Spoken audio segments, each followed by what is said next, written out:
Hey guys, this is Tony Hannity's from LazyTechGuys.com, best source on the net for your latest tech news and information.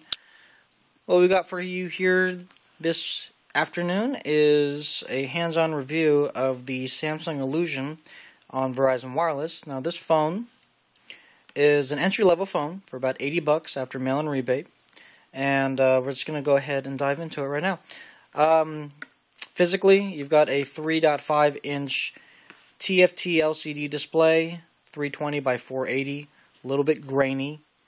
You've got your on-off button here, headphone jack at the top, volume rocker down here. Also, you've got your micro SD slot right there.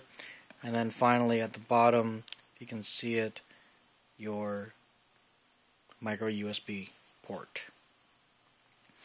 Like I was saying about the screen, maybe it's just me, but I'm just so used to higher resolution screens on the iPhone, on the other Samsung devices that have come out with these Super AMOLED screens, the Motorola Razr that has a Super AMOLED advanced screen, or whatever they call it. But this one's a little bit grainy.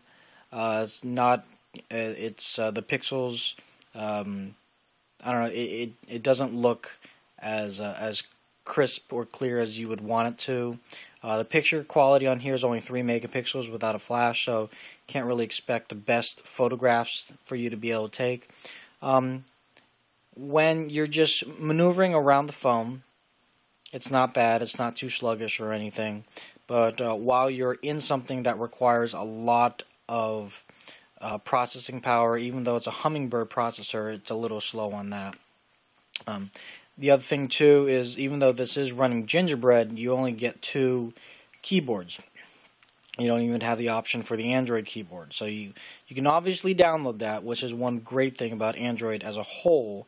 But for those users that don't know about it, well, now you know. So also you do have the voice, so you can speak to it.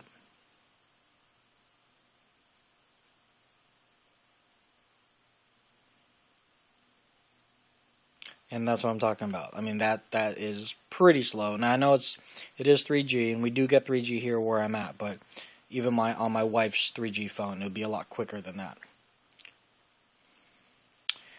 Turn the phone sideways. Have a full keyboard. Web browsing on here, again, don't expect it to be too fast.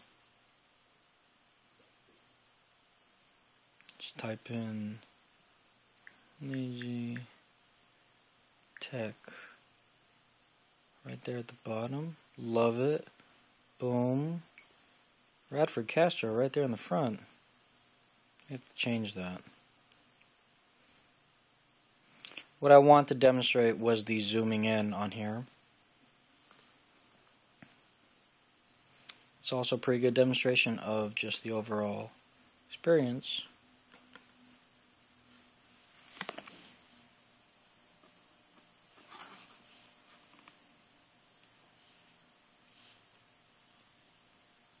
So once it's up, it doesn't do a bad job. But one thing that I don't like is that it doesn't format what you're looking at to the size of the screen. So you still have to kind of read like this, or just get it all within the same width of the screen.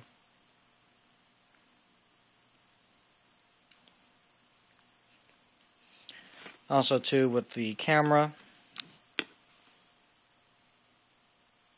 takes a little bit to actually get it up and running. Once it takes the photograph,